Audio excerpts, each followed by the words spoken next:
Hello and welcome everyone. आज हम पढ़ने वाले हैं क्लास 10th का फेडरलिज्म। अगर आपको क्लास के अंदर कोई भी प्रॉब्लम आती है तो आप किसके पास जाते हो? क्लास टीचर के पास। अगर वो प्रॉब्लम फिर भी सॉल्व ना हो फिर किसके पास जाओगे? प्रिंसिपल के पास। प्रिंसिपल भी उस दिक्कत को सॉल्व ना कर पाए तब आप स्कूल के ओनर के पास जाओगे। तो इसी तरीके से कुछ हमारा फेडरलिज्म वर्क करता है। देखो यहाँ पर था राजेश यूपी के अंदर रहता है। यूपी में जिस जगह पर वो रहता है उसके स्कूल के अंदर कंप्यूटर लैब नहीं है। परेशान होकर राजेश अपने लोकल गवर्नमेंट लीडर को ये सारी प्रॉब्लम बता देता है। लोकल गवर्नमेंट लीडर बोलते हैं कि ठीक है, मैं तुम्हारी बात और बड़े लीडर्स तक पहुंचा दूंगा और शायद वो लोग फिर यहाँ पर स्कूल के अंदर कंप्यूटर लैब लगवाते। अच्छा, यहीं पर होता है श्याम। राजेश और श्याम रहते तो यूपी के अंदर ही हैं, लेकिन दोनों की प्रॉब्लम बहुत अलग अलग है। अब जो श्याम है, श्याम की ये प्रॉब्लम है कि उसके विलेज के अंदर तो स्कूल ही नहीं है। तो बेचारा श्याम बहुत दुखी है। बोलता है कि देखो, राजेश के विलेज के अंदर स्कूल तो है और वहाँ पर कंप्यूटर लैब भी है, लेकिन मैं यूपी के अंदर जिस विलेज में रहता हूँ वहाँ पर तो स्कूल ही नहीं है। तो अब ये अपने लोकल गवर्नमेंट लीडर के पास ये प्रॉब्लम लेके जाता है। अब देखो, स्टेट एक ही है, ठीक है, लेकिन दो अलग अलग जगहें हैं और दोनों अलग अलग जगहों के बच्चों को अलग अलग प्रॉब्लम्स हैं। तो अब ये जो प्रॉब्लम्स है ये किसके पास लेकर गए थे? लोकल लीडर के पास। अगर लोकल लीडर इनकी प्रॉब्लम को सॉल्व नहीं कर पा रहा है तो उसने बोला है कि इस प्रॉब्लम को मैं किसके पास लेकर जाऊंगा? स्टेट गवर्नमेंट के पास या फिर जो इनसे बड़े लीडर्स हैं उनके पास। फाइनली अगर स्टेट गवर्नमेंट भी किसी प्रॉब्लम को सॉल्व नहीं कर पाती है तो वो किसके पास जाती है? सेंट्रल गवर्नमेंट के पास। तो फेडरलिज्म एक ऐसा सिस्टम होता है जिसके अंदर गवर्नमेंट की पावर को डिवाइड कर रखा होता है between central authority and other various constituent units of country. जैसे सेंट्रल गवर्नमेंट सबसे पावरफुल होती है, उसके बाद और भी अलग अलग पार्ट्स होते हैं इस गवर्नमेंट के जिनके अंदर पावर को डिवाइड करा होता है। What are the features of federalism? Federalism के फीचर क्या होते हैं? फेडरलिज्म के अंदर दो या दो से ज्यादा लेवल ऑफ गवर्नमेंट होती है। Different tiers of the government govern the same citizen, लेकिन each government has power independent of the other. मतलब क्या है इसका? देखो, अब ये जो चीकू है, मान लो इसको नोट का कलर पसंद नहीं आ रहा। अब ये जो नोट का कलर है, करेंसी का कलर है, इसको पसंद नहीं आ रहा, तो ये किसको रिक्वेस्ट करे इस कलर को चेंज करने के लिए? सेंट्रल गवर्नमेंट को, स्टेट गवर्नमेंट को, या फिर म्युनिसिपल कॉरपोरेशन को, यानी कि लोकल गवर्नमेंट को। तो चीकू किसको कंप्लेन कर सकता है इस चीज़ के रिलेटेड? सेंट्रल गवर्नमेंट को, क्योंकि पैसे के रिलेटेड ज़्यादातर चीज़ें कौन देखती है? Central government. अच्छा, चीकू के एरिया के अंदर पानी नहीं आ रहा है, तो अब चीकू किसको कांटेक्ट करेगा? स्टेट गवर्नमेंट को, सेंट्रल गवर्नमेंट को, या फिर म्युनिसिपल कॉरपोरेशन यानी कि लोकल गवर्नमेंट को? किसको कांटेक्ट करेगा इन तीनों में से? म्युनिसिपल कॉरपोरेशन को। उनको बोलेगा कि भाई देखो, हमारे एरिया के अंदर पानी नहीं आ रहा।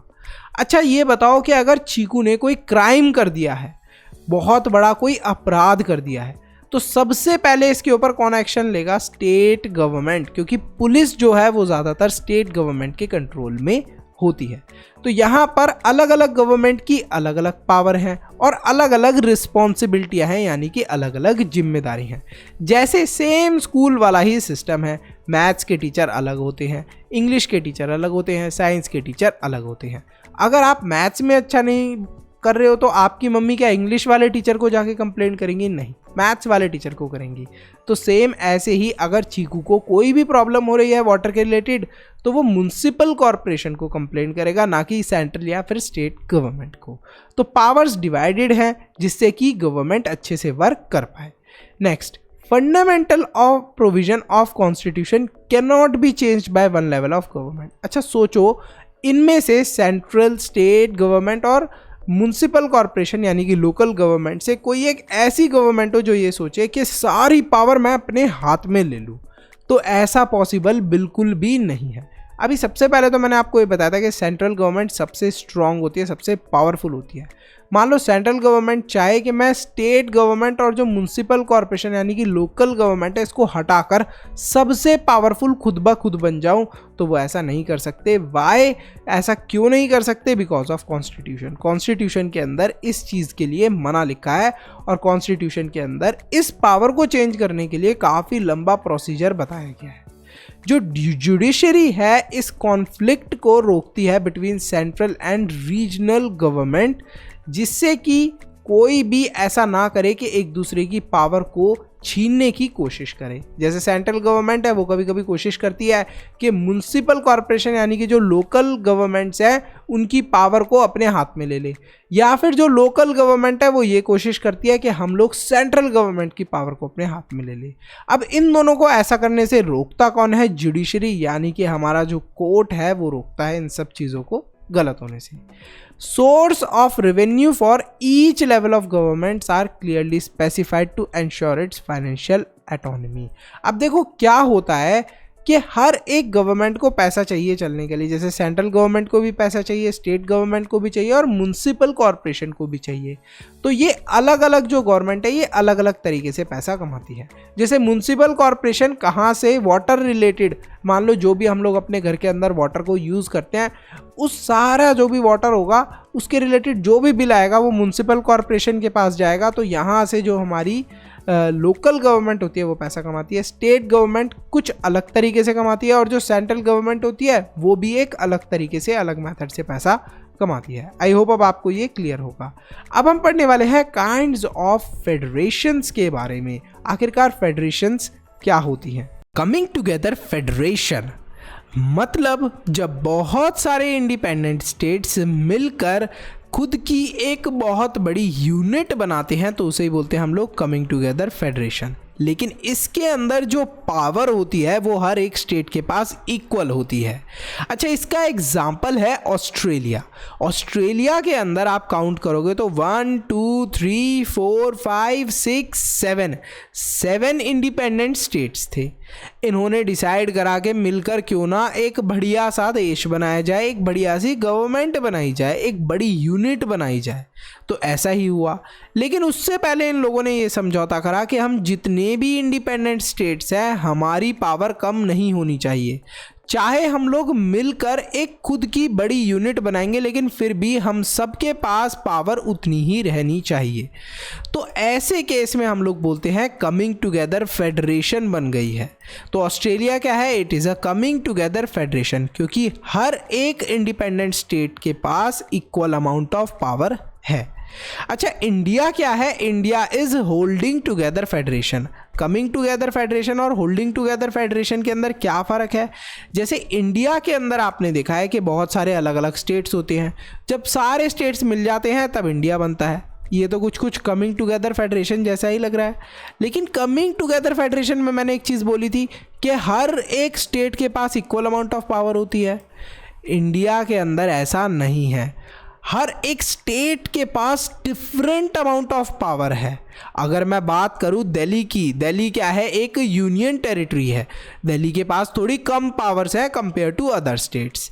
अगर मैं बात करूं कुछ ऐसे स्टेट्स की जिनको स्पेशल तरीके का ट्रीटमेंट मिला हुआ है, तो वो जो स्टेट्स होते हैं वहाँ पर आप अपनी प्रॉपर्टी नहीं खरीद सकते हो। जैसे इंडिया के अंदर आप कहीं जगह पर ही सेलेक्टिव स्टेट्स के अंदर प्रॉपर्टीज़ नहीं खरीद सकते हो। तो उनको क्या मिला होता है? स्पेशल स्टेटस मिला होता है। तो वो स्टेट्स क्या हैं? उनको एक स्पेशल तरीके की पावर मिली हुई है, इक्वल पावर नहीं है। जैसा कि कमिंग टुगेदर जो फेडरेशन होती है उससे बिल्कुल अलग है ये बात। कमिंग टुगेदर फेडरेशन में क्या होता है? हर एक स्टेट के पास इक्वल अमाउंट ऑफ पावर होती है। लेकिन यहाँ पर होल्डिंग टुगेदर में क्या होता है? किसी स्टेट के पास ज़्यादा पावर होती है, किसी के पास कम। तो अब आपको क्लियर हो गया होगा कि इंडिया के अंदर कैसी फेडरेशन है। It is holding together federation. Holding together और कमिंग टुगेदर में क्या फ़र्क है? कमिंग टुगेदर में सारी पावर जो होती है वो इक्वली शेयर्ड होती है। होल्डिंग टुगेदर में क्या होती है? जो पावर होती है किसी स्टेट के पास ज़्यादा होती है, किसी स्टेट के पास कम होती है। इंडिया एक फेडरल कंट्री कैसे है? देखो, जो हमारा कॉन्स्टिट्यूशन है उसने ओरिजिनली तो 2 टायर गवर्नमेंट ही बनाई थी। एक थी सेंट्रल गवर्नमेंट और दूसरी थी स्टेट गवर्नमेंट। सेंट्रल गवर्नमेंट यानी कि यूनियन ऑफ इंडिया भी बोल सकते हैं हम लोग, और दूसरी जो स्टेट गवर्नमेंट थी यही बनाई गई थी कॉन्स्टिट्यूशन के थ्रू। लेकिन बहुत सारी प्रॉब्लम आने लगी। अब प्रॉब्लम आने की वजह से ये डिसीजन लिया गया कि एक और थर्ड गवर्नमेंट बनाई जाए। और इस थर्ड गवर्नमेंट को बनाने की ज़रूरत क्यों पड़ी? मान लो किसी को कोई भी प्रॉब्लम होती थी अपने स्टेट के अंदर, जैसे यहाँ पर ये जो ऊपर दोनों बच्चे थे, अब ये दोनों बच्चे, इनको कोई भी छोटी मोटी प्रॉब्लम हुई, लोकल गवर्नमेंट के पास जाने के बजाय ये स्टेट गवर्नमेंट के पास जा रहे थे। और स्टेट गवर्नमेंट के पास बहुत सारे लोग होने की वजह से काम अच्छे से नहीं हो पा रहे थे। तभी डिसाइड हुआ कि एक लोकल गवर्नमेंट भी बनाई जाए, क्योंकि हमारी कंट्री बहुत बड़ी है। और ये जो लोकल गवर्नमेंट है इसे हम लोग बोलते हैं पंचायत या फिर म्युनिसिपैलिटीज़, और इसे बोलते हैं हम लोग थर्ड टायर ऑफ फेडरलिज्म। तो यहाँ पर आप देख सकते हो कि यहाँ पर आप जिस भी स्टेट के अंदर रहते हो वहाँ पर सबसे पहले सेंट्रल गवर्नमेंट आपको रूल करती है, फिर स्टेट गवर्नमेंट, और फिर म्युनिसिपल कॉरपोरेशन या फिर पंचायती राज। जो कॉन्स्टिट्यूशन है उसने डिवाइड करी है पावर बिटवीन यूनियन गवर्नमेंट यानी कि central government and the state government. तो इसके लिए 3 लिस्ट हैं। जो यूनियन लिस्ट है उसके अंदर वो सारी चीज़ें आती हैं जो यूनियन गवर्नमेंट यानी कि सेंट्रल गवर्नमेंट कंट्रोल करेगी। तो कॉन्स्टिट्यूशन के अंदर साफ साफ लिखा गया है कि ये सारी चीज़ें हैं, इनके ऊपर कंट्रोल किसका चलेगा? सेंट्रल गवर्नमेंट का।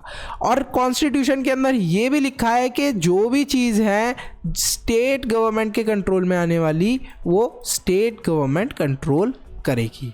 अच्छा, कुछ ऐसे सब्जेक्ट होते हैं जैसे कि trade unions, marriage, adoption, education का सक्सेस, और भी बहुत सारे टॉपिक्स होते हैं, उनको बोलते हैं हम लोग कॉन्करेंट लिस्ट।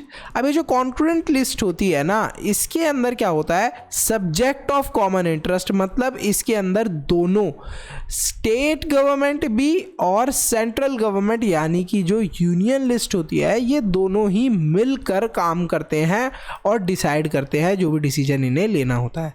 तो स्टेट गवर्नमेंट और यूनियन गवर्नमेंट मिलकर कहाँ पर डिसीजन लेती है? ऑन कॉन्करेंट लिस्ट, जो हमारे कॉन्स्टिट्यूशन के अंदर दी गई है। फिर कुछ ऐसे मैटर आते हैं जो कि कॉन्स्टिट्यूशन लिखते टाइम थे ही नहीं। जैसे कि मैटर कौन से हो गए? जैसे कि कंप्यूटर के रिलेटेड, टेक्नोलॉजी के रिलेटेड कोई मैटर हो गया, इंटरनेट के रिलेटेड मैटर हो गया। अब इसको कौन सॉल्व करेगा? जब हमारा कॉन्स्टिट्यूशन लिखा गया था तब तो इंटरनेट था ही नहीं।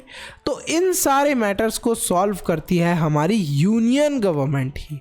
कॉन्स्टिट्यूशन के अंदर ये लिखा गया है कि जो रेजिड्यूरी सब्जेक्ट है, मतलब वो वाले सब्जेक्ट जो कि इन तीन लिस्टों के अंदर भी मेंशन नहीं है, जैसे कि इंटरनेट की कोई भी प्रॉब्लम होती है वो मेंशन नहीं है इन लिस्टों के अंदर, तो उनको कौन देखेगी? Union government. इंटरनेट एक छोटा सा एग्जांपल है, और भी बहुत सारी चीज़ें होती हैं, जैसे कि क्रिप्टो करेंसी बिटकॉइन। अगर आपने बिटकॉइन के बारे में सुना है तो बहुत अच्छा है, नहीं सुना तो कोई बात नहीं, उसको भी कौन सी गवर्नमेंट देखने वाली है? Union government. Features of Indian federation. Indian federation के क्या फीचर्स है? देखो, सबसे पहले हमने जैसा अभी देखा था कि इंडियन फेडरेशन कैसी है, it is what kind of federation? Holding together federation. Holding together federation का मतलब ये होता है कि हर एक स्टेट के पास इक्वल पावर नहीं है। तो यही लिखा गया है, जितने भी स्टेट्स हैं उनके पास इक्वल पावर नहीं है। जो पार्लियामेंट है वो खुद से ही पावर शेयरिंग को चेंज नहीं कर सकती। पावर शेयरिंग को चेंज करने के लिए both the houses of parliament की परमिशन चाहिए, और इसमें भी 2/3 मेजॉरिटी होनी चाहिए। मतलब कि अगर आपको पावर शेयरिंग चेंज करनी है, कहीं से भी कुछ भी प्रोसेस करना है पावर शेयरिंग चेंज करने का, तो ये काफ़ी ज़्यादा लंबा चौड़ा प्रोसेस होने वाला है। ऐसा नहीं है कि मान लो सेंट्रल गवर्नमेंट ज़्यादा पावरफुल है तो वो ये सोचे कि स्टेट गवर्नमेंट को मैं हटा देता हूँ और मैं ही अकेला रूल करता हूँ पूरी कंट्री के ऊपर, तो वो ऐसा नहीं कर सकते। इसके लिए उन्हें परमिशन लेनी पड़ेगी फ्रॉम बोथ द हाउसेस, और साथ में उनको 2/3 मेजॉरिटी भी चाहिए होगी। कोई भी ऐसा रूल और रेगुलेशन जो कि सही से इम्प्लीमेंट नहीं होता, उसको ओवरसी करती है हमारी जुडिशरी यानी कि कोर्ट। और कॉन्स्टिट्यूशनल प्रोविजंस अगर अच्छे से फॉलो नहीं हो रहे हैं तो उसके ऊपर भी जुडिशरी एक्शन लेती है। आखिर फेडरलिज्म को कैसे प्रैक्टिस करा जाता है? तो ये आप इंडिया का मैप देख रहे हो, ये मैप है 1951 का और ये है 2019 का। ज़रा ध्यान से देखो कितनी ज़्यादा शेप और साइज़ में डिफरेंस है स्टेट्स के। अलग अलग स्टेट्स का शेप और साइज़ चेंज होता रहा है, और कितना ज़्यादा चेंज हो गया है 2019 तक आते आते। तो यहाँ पर अलग अलग स्टेट्स की जो बाउंड्रीज़ हैं ये कैसे डिफ़ाइन होती हैं? ये डिफ़ाइन होती है on the basis of the language. अगर किसी स्टेट के अंदर हरियाणवी बोली जा रही है तो वो कहाँ तक बोली जा रही है? जिस भी रीजन तक हरियाणवी बोली जाएगी वहाँ तक की जगह को हम कंसीडर कर लेंगे हरियाणा। तो ऐसे ही अगर किसी स्टेट के अंदर यानी आसाम की जो लैंग्वेज है वो बोली जा रही है तो वहाँ पर हम लोग डिसाइड कर लेंगे कि यहाँ तक आसाम है। तो on the basis of language, on the basis of culture हमने स्टेट्स का जनरली डिवीजन करा, लेकिन एक लैंग्वेज पॉलिसी लाना भी ज़रूरी थी। देखो इंडिया के अंदर डिफरेंट स्टेट्स तो हैं, अलग अलग स्टेट्स होने के कारण, अलग अलग तरीके के लोग होने के कारण हमारे एक देश के अंदर कोई किसी भी स्टेट के अंदर रहता है, डिफरेंट लैंग्वेज बोलता है, लेकिन हम सब अपने आप को इंडियन ही कंसीडर करते हैं। और अगर कोई भी बात आती है तो हम लोग बोलते हैं कि हम सब इंडियन हैं और हम सब एक हैं। तो ऐसा क्या है, ऐसा क्या करा हमारी गवर्नमेंट ने, ऐसा क्या करा है हमारे कॉन्स्टिट्यूशन ने कि जब भी कोई प्रॉब्लम आती है या जब भी कोई दिक्कत आती है तो हम सब लोग मिलकर बोलते हैं कि हम सब एक हैं, हम सब इंडियंस हैं। तो ये है कुछ लैंग्वेज पॉलिसी का कमाल। देखो हमारे कॉन्स्टिट्यूशन के अंदर लैंग्वेज, किसी भी लैंग्वेज को नेशनल लैंग्वेज नहीं बनाया गया। जैसा आपने पिछले चैप्टर के अंदर पढ़ा होगा कि जो श्रीलंका थी वहाँ की एक नेशनल लैंग्वेज बन गई थी सिन्हला। इंडिया के अंदर कोई भी नेशनल लैंग्वेज नहीं है। हिंदी हालांकि बोली बहुत ज़्यादा जाती है, इसी वजह से हिंदी को ऑफिशियल लैंग्वेज बनाया गया लेकिन नेशनल लैंग्वेज नहीं बनाया गया। हिंदी के अलावा भी इंडिया के अंदर 21 अदर लैंग्वेजेस है जिन्हें रिकॉग्नाइज करा जाता है as a scheduled languages by the constitution. हर एक स्टेट की खुद की भी ऑफिशियल लैंग्वेज होती है। इंग्लिश और हिंदी को यूज़ करा जाता है फॉर ऑफिशियल पर्पस, क्योंकि ये दो ऐसी लैंग्वेजेस हैं जो ऑल ओवर इंडिया सब लोग जानते ही हैं। इन दोनों में से कोई ना कोई एक लैंग्वेज तो जानते ही हैं। सेंटर स्टेट रिलेशन, देखो sharing of power between centre and the state की वजह से ही जो हमारा कॉन्स्टिट्यूशन ने बनाया है, ये जो पूरा सिस्टम, इसकी वजह से जो फेडरलिज्म है ये काफ़ी ज़्यादा पावरफुली इंडिया के अंदर वर्क करता है। देखो दोनों के अंदर पावर शेयरिंग अच्छे से होती है, जैसे कि जो हमारा सेंट्रल है और जो स्टेट है, ये देखो सेंट्रल गवर्नमेंट और स्टेट गवर्नमेंट दोनों के बीच में पावर शेयरिंग अच्छे तरीके से होती है, तो काफ़ी अच्छे से फेडरल गवर्नमेंट रन कर पाती है। तो ये काफ़ी इंपॉर्टेंट है। आई होप अब आपको क्लियर होगा कि सेंटर और स्टेट के बीच में जो स्ट्रेंथ है वो किस चीज़ से इंक्रीज़ हुई है। This is due to the constitution. Next 1990 के अंदर बहुत सारी रीजनल पॉलिटिकल पार्टीज थी स्टेट्स के अंदर जो बनी, जिसकी वजह से जो कोएलिशन गवर्नमेंट बन रही थी हमारी कंट्री के अंदर, उस गवर्नमेंट के लिए काफ़ी ज़्यादा डिफ़िकल्ट हो गया सेंट्रल गवर्नमेंट के लिए कि वो डिसमिस कर सके स्टेट गवर्नमेंट को एक नॉन डेमोक्रेटिक मैनर में।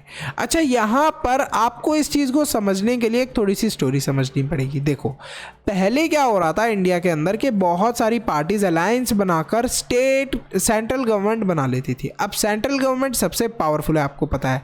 ये सेंट्रल गवर्नमेंट स्टेट गवर्नमेंट की पावर को कम कर सकती है या फिर हटा दे।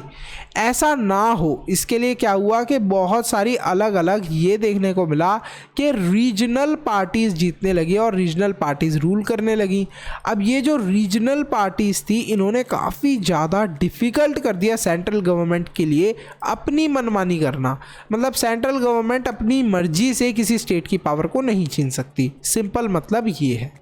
तो यहाँ पर जो सेंट्रल गवर्नमेंट है वो खुद से किसी भी स्टेट की पावर को नहीं छीन सकती। जैसा कि अभी हमने ऊपर पढ़ा था कि अकॉर्डिंग टू अवर कॉन्स्टिट्यूशन सिर्फ 2 टायर्स ऑफ गवर्नमेंट थे, एक थी सेंट्रल गवर्नमेंट और दूसरी थी स्टेट गवर्नमेंट। लेकिन स्टेट गवर्नमेंट जब चीज़ों को अच्छे से हैंडल नहीं कर पा रही थी या फिर स्टेट गवर्नमेंट को लगा कि उसके नीचे भी एक लोकल गवर्नमेंट होनी चाहिए, तो लोकल गवर्नमेंट का फॉर्मेशन हुआ। लेकिन ये जो लोकल बॉडीज़ थी यानी कि लोकल गवर्नमेंट थी, बिफोर 1992 डायरेक्टली इन्हें स्टेट गवर्नमेंट सेलेक्ट कर लेती थी। कोई इलेक्शन नहीं होते थे, मतलब पब्लिक चूज़ नहीं करती थी अपनी लोकल बॉडीज़ को। तो मान लो अगर कोई स्टेट का चीफ मिनिस्टर है चंपू लाल और उसका बेटा है पप्पू लाल, तो चंपू लाल क्या बोल देगा अपने बेटे पप्पू लाल को कि भाई जाओ पप्पू लाल तुम बन जाओ इस लोकल गवर्नमेंट के लीडर। तो इस तरीके से जो स्टेट गवर्नमेंट के चीफ मिनिस्टर्स थे या लीडर्स थे, वो किसी को भी अपनी जान पहचान वाले को लोकल गवर्नमेंट का लीडर बना दे रहे थे। तो ये तो काफ़ी ज़्यादा प्रॉब्लमेटिक थी क्योंकि इलेक्शंस नहीं हो रहे थे इनको सेलेक्ट करने के लिए, और जो लोकल बॉडीज़ थी उनके खुद के रिसोर्सेज या पावर तो उनके पास कुछ थी नहीं, वो भी किसके ऊपर डिपेंडेंट थी, वो भी स्टेट गवर्नमेंट के ऊपर डिपेंडेंट थी। तो अब ज़रूरत पड़ती है कॉन्स्टिट्यूशन के अंदर कुछ चेंज लाने की। अब ये कॉन्स्टिट्यूशन क्या है, अगर कुछ बच्चों को अभी भी नहीं पता तो कोई बात नहीं। देखो, हमारी कंट्री को रन करने के लिए कुछ सेट ऑफ रूल्स की ज़रूरत पड़ती है, कुछ रूल्स और रेगुलेशन की ज़रूरत पड़ती है। अब ये जो रूल्स और रेगुलेशन है ये एक बुक के अंदर लिखे जाते हैं जिसे बोलते हैं हम लोग कॉन्स्टिट्यूशन ऑफ इंडिया। अब ये कॉन्स्टिट्यूशन ऑफ इंडिया के अंदर जब भी हमें कोई नया रूल ऐड करना होता है या फिर रूल के अंदर कोई चेंज करना होता है तो हम लोग उसे बोलते हैं अमेंडमेंट। जब हम किसी रूल को चेंज करते हैं तो अमेंडमेंट करते हैं हम लोग कॉन्स्टिट्यूशन के अंदर। तो ऐसा ही हुआ, जो थर्ड टायर ऑफ डेमोक्रेसी था, मतलब कि जो लोकल गवर्नमेंट्स थी, अब उनके अंदर थोड़ा सा बदलाव लाने की बारी थी।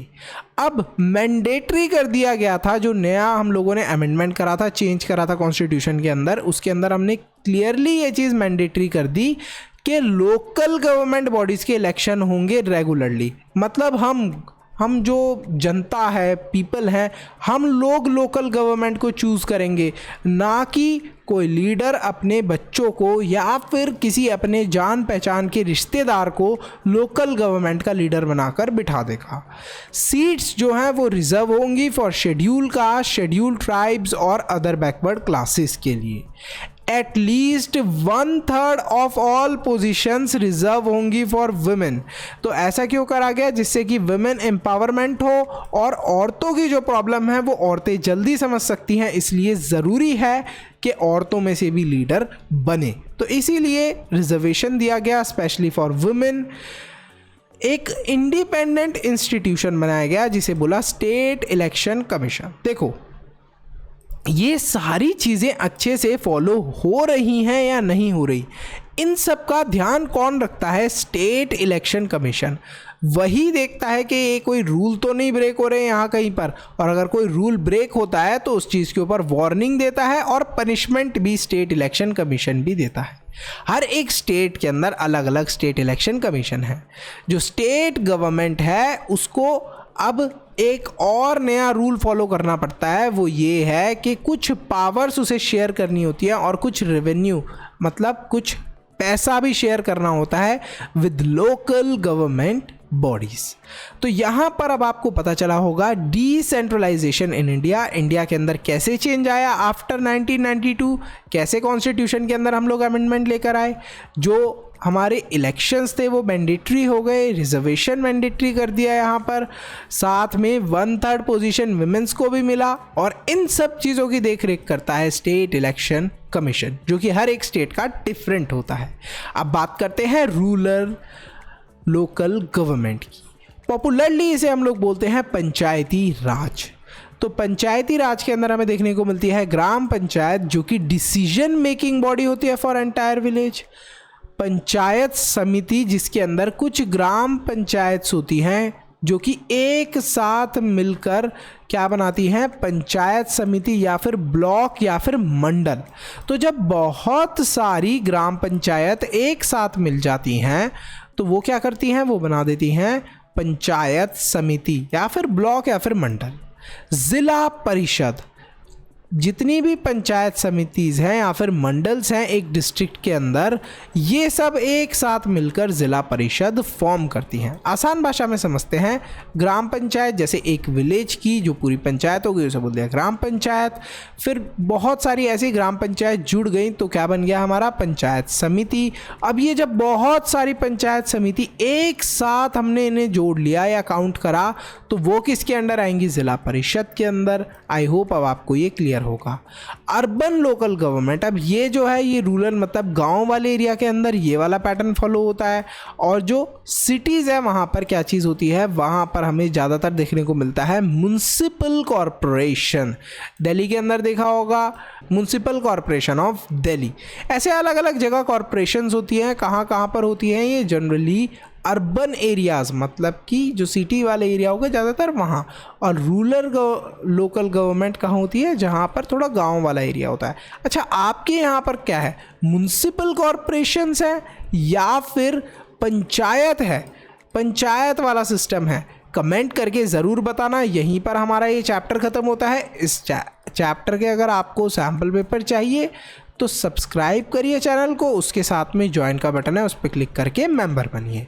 सैम्पल पेपर मिलेंगे, नोट्स मिलेंगे और आपको और भी बहुत सारे इंटरेस्टिंग चीज़ें मिलने वाली हैं साथ में। So thank you so much for watching this video. फटाफट वीडियो को लाइक करो, चैनल को सब्सक्राइब करो और मनु से ज्ञान लेते रहो।